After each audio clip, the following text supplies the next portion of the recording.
Hello everybody, I am the old school game snob, and today I'm playing around with a really fun lightning sorceress build. I'm calling this the Immunity Buster, or Immunity Breaker, or Immune Buster. I haven't quite figured out what's a good title for this. This may have been done before, I'm not entirely sure, but this is sort of my brainchild. Maybe it's probably been done. You know, the Diablo community is 20 years old, so just from that, I'm sure it's been done. That being said, it's new to me, and hey, maybe it's new to you too. This is a pretty fun build. This is part Immortal Sorceress, part Frozen Orb Sorceress, and large part Lightning Sorceress. And she is an absolute beast in clearing high level 85 areas. Saying a good offense is a strong defense, right? Or the best defense is a strong offense. Well, this is a good example of exactly that principle at play. With the fast casting power of that lightning spell, she absolutely keeps most monsters in stun lock and plows through them. And you're gonna laugh probably when you see her health and stats. They're pretty wimpy and pretty sissy. Okay, so first off, this build requires the Infinity Rune Word. This is going to be the most difficult thing to acquire, probably by far. Bear, and Ist. What this rune word does is it casts a level 12 Conviction Aura, and what that level 12 Conviction Aura does is it reduces monster immunities by 85%, which makes most monsters no longer immune to damage. This is especially true for lightning immune monsters. For whatever reason, lightning immune monsters in the game typically have a lightning resistance of 10 less than perhaps other monsters cold and fire immune, although it kind of varies. But for whatever reason, lightning immune monsters tend to have the most easy to break resistance. So a lightning sorceress goes really well with this immune busting idea. Okay, let's start things off. In the cold skills department, I like to put one into frozen armor. It gives you a nice big boost to defense. Less things hitting you is great. Why not? For 1 point, sure, that's worth it. I also am putting in 1, 2, 3, 4, 5, 6 points to cold. That is to get 1 point into frozen orb. My skill bonuses buff it up, so it's actually fairly usable even at this low level. And this is actually optional. You don't have to do this. You could decide to do even more lightning damage if you wanted to. But I like this because what this allows you to do is slow everything down. So you throw off an orb, everything turns blue, you follow up with lightning, you follow up with an orb, make everything blue, make it all slow, and it just gives you a bunch more time to work and to work your lightning magic, to let that conviction aura take hold, and I like it. I think it's actually useful because also at the same time as it slows things down, every now and then you'll encounter an immune monster, an immune elite, that can't have it, that its immunity won't get broken by your conviction aura. And of course your mercenary can usually take that out no problem, but if you wanted to also help, that frozen orb is actually pretty even decent, even at this really low level. So I like frozen orb in this build. It is next up, we are into the lightning skill tree, and we have put 15 points into telekinesis. That is basically just to give it a 1-to-1 ratio of damage taken versus damage that is applied to mana before it's applied to health. If you go all the way up to 20, it will reduce your overall damage taken by 25%, but in this case I find myself looking for more points, a little more damage output rather, and I'm trying to figure out exactly what balance works the best. And a 1-to-1 ratio seems to work pretty good, so I've only put 15 hard points into telekinesis. If you wanted to do something like drop frozen orb and max out telekinesis, that would certainly be an option, make you a little more tanky, a little more tough, but I kind of like this. So this is the build guide as it is. I'm just also going to share with you some of the options. Energy shield, we're actually only putting up to achieve 16 points.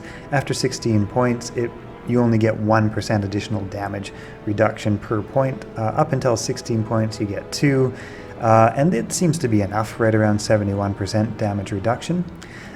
We, of course, have our major skills now in Lightning Mastery, in Chain Lightning, and in Charged Bolt. I've also put just 1 into Nova. That is because to unlock Nova, you also unlock the skill points bonuses for it, and that actually puts it up to 10 in this case. So yeah, from here we're just maxing out chain, lightning, lightning, and we're filling up charged bolt as much as we can, leaving enough room for Nova. The rest go in the charge bolt. Even though it's not quite maxed out, it's still pretty close to maxed out. That gives us 4 to 10k lightning damage and 4 to 5,000 chain lightning damage. And I actually quite like chain lightning. You can kind of toggle between the two. Chain lightning is great, especially with Frozen Orb, because Frozen Orb slows stuff down, and then chain lightning just hits everything on the screen. And since this lightning damage just so strong with this character, especially with that conviction aura applied and immunities getting busted down, the damage output is just so strong that you don't even necessarily need to direct lightning, which can be twice as powerful, but you don't hit everything on the screen. So I kind of like the combination between the two of those. So you saw a little bit of gameplay, and you can see just how powerful that strong offense being a good defense is. As you can see, this character is really feeble on her resistance at the moment. That can be improved. You can gather up some charms to help improve your resistance. At the moment, I just didn't want to do all that. I wanted to sort of test a more base level character without really stacking all of the best stuff. So your character is going to be better when you finally get her here. This is my hero editor version just for testing purposes, and she is not complete by any stretch. So keep that in mind. As powerful as this build already actually is, it will be a lot better when it's refined even more, when you really kind of top off, put the icing on the cake, so to speak, get those resistances up. That'll help a lot. For statistics, I put enough to wear a spirit shield. I also put a little bit into vitality. You may or may not even need to do this. Again, the more charms you get, the more your life will go up. This doesn't even include like the 3 quests that boost your life in Act 3. So her base life is really kind of sad and feeble, and I'm sure yours can be a lot better than this. So I just actually put 100 points into vitality just to get that up to a somewhat playable level, and the rest I put into energy. The thing is, you don't need a massive amount into energy. Well over 1,000 is pretty darn good. This character is a little bit mana hungry. I find her drinking quite a lot of potions, but not too unreasonably so. Not frustratingly or annoyingly so. She just tends to sip a lot of mana potions, but not so much that you'll find it tedious how many times you have to run back to town, etc. So let's take a look at her gear. Her gear otherwise, other than that very difficult, like I say, bear-ist, other than that, her gear is reasonably, asterisk is reasonably attainable. I say that, but also I have Griffin's Eye here, so that's going to be another fairly difficult item to acquire. Other than those two things, it's going to be fairly straightforward. So all I've got here is the Oculus. I have it gemmed with a facet, a lightning facet. I also have Frostburn gauntlets. That helps to get her mana pool up quite a lot, and that just improves energy shield so much, and it really helps her survivability quite a lot. Beyond that, all I've got is a faster cast magic normal ring. Actually, I've got 2 faster cast magic normal rings with a nice bonus to faster cast and mana. Beyond that, we have Arachnid's mesh. So between 20% faster cast from the belt, 20%, or let's say 25% faster cast from Griffin's, faster cast from here, and the faster cast from here, we actually have enough faster cast to hit that 117 breakpoint. And then our other items, we can kind of do what we want with. So I've actually just got kind of a, not a bad, but kind of a crappy, let's say medium-ish crafted amulet. I just rolled up, some random stuff to try to get something reasonable, just some lightning scales and that little bit of extra faster cast. From there, this is where we kind of get into the Immortal-Sorceress hybrid build. So you may have noticed that I've got a soul rune in Griffin's. I've also got a soul rune in Gladiator's Bane. So Gladiator's Bane is probably kind of a strange choice that you may not have been expecting, but what this helps is it really helps to keep this character alive with her really low health point pool. So she's got a nice high energy shield, and then when you take Gladiator's Bane and its magic damage reduction and also its just normal damage reduction, and you slap in a soul rune here and a soul rune there for more damage reduction, now she actually reduces a lot of the damage that gets through that energy shield. So if she does find herself taking shots from arrows and javelins and magic and stuff like that, most of that just entirely goes to her mana and doesn't even get through to her health. So this helps to diffuse a lot of that micro damage that can add up really fast. That being said, the point of this build is not to tank damage. It is to do damage, best offense, good defense, best defense, good offense, or whatever whichever order that goes around. We want to kill stuff before it even has a chance to see us. Lightning fast, no pun intended. And last but not least, the boot you can do what you want with, the amulet you can do what you want with, really the gloves you could kind of do what you want with as well. There's a lot of flexibility in this build overall, but that is the build in a nutshell, and it is a lot of fun. And like I say, the clear speed is great. And speaking of clear speed, let me show you how this performs in some of the high level 85 areas. You've already seen some of the Chaos Sanctuary. Let's check out some of the other spots. Oh, and last but not least, I'm using the Merc with the Combat Aura. This gives me nice health regeneration. Since health is so low, it's nice to keep it up there. You could also use the Defense Aura. That gets your health way up high, and that of course can help you to take less hits, but I kind of like the Combat Aura. Let's head on over to the pit. Alright. Those of you who haven't played much Diablo before, the pit can be found easily by following the road from the from the monastery gates. From the monastery gates, the roads will always lead to the pit, or it will lead to a whole other area.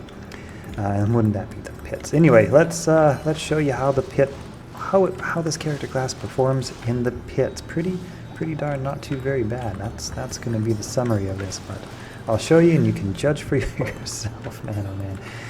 Yeah, like I say, with the exception of Griffin's Eye and the exception of the runes required to create infinity, this would be a fairly easy to obtain geared build, and it is really just so powerful.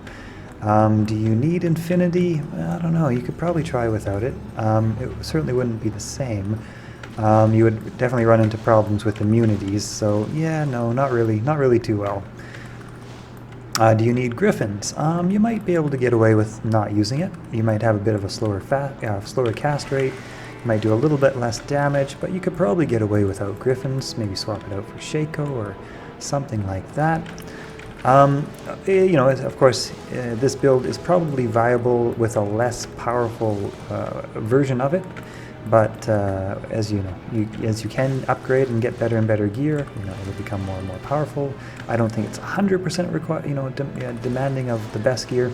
I would clear the pit myself pretty easily with like 1,000 to 3,000 lightning damage, and without any infinity or anything like that. So the pit's not too hard to clear, but that infinity really makes it nice. You just don't even have to worry about any of the immunities at all. Okay, so that's the pit in a nutshell. Let's check something else out.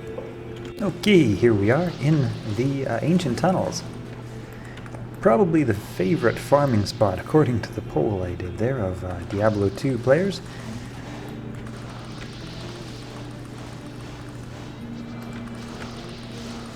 The frozen orb, like I say, helps to keep things moving slow, gives you more time to let your lightning fly, and less time to have to worry about things coming after you. Look at all that. Look at all that yellow stuff. No, gold, bronze? What is the color name of that? Bronzy, goldy stuff. That's some good stuff.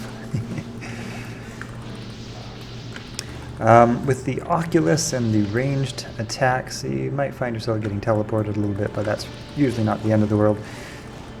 You can always swap out for something like a spirit sword instead of the Oculus if you find that annoying. But yeah, clear speed, I would call it very good. Excellent, really. Anyway, I think that, well, look at all this good stuff here. I wonder what, okay. Alright, we're going to call this video a day. I'll identify this stuff, show you guys what we found here, treasure-wise, just in this little demonstration. Heart Carver, alright, and the Spirit Shroud, alright, and also that one, Nakozan. Well, okay, nothing too fancy. Hope you guys have enjoyed this video. Follow the link in the description to join our Diablo 2 Discord server. We're going to be hopping in for some fun multiplayer when D2R drops in just a few days. Oh man, it's going to be great. If you have any suggestions on what kind of guides you'd like to see done, leave me a comment and I'll be happy to put some more guides together. Take care, everybody. Oh, and don't forget to subscribe. I'm dropping tons and tons of Diablo content, just absolutely going at it like a madman here, so lots more to come. All right.